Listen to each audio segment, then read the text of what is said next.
పాలనలో తొలి అడుగు. ఎన్డీఏ కూటమి రాష్ట్రంలో అధికారంలోకి వచ్చి 1 సంవత్సర కాలం పూర్తి చేసుకోవడం జరిగింది. ఖచ్చితంగా అందరూ కూడా సంబరాలు జరుపుకోవాల్సిందే. నరకాసుర వధ జరిగిన తర్వాత మనం అందరం కూడా దీపావళి అనేది జరుపుకుంటూ ఉంటాం.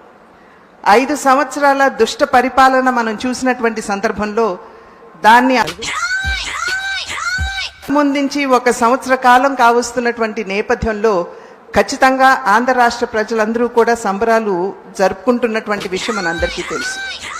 ఈ నేపథ్యంలో ప్రజలందరూ సంబరాలు జరుపుకుంటున్నప్పుడు ప్రజలు నమ్మకంతో విశ్వాసంతో గెలిపించినటువంటి ప్రజాప్రతినిధులందరూ కూడా మరి ఒక్కసారి ప్రజాసేవకి పునః అంకితం కావాల్సినటువంటి సమయం ఇది అని చెప్పి నేను గట్టిగా విశ్వసిస్తున్నాను.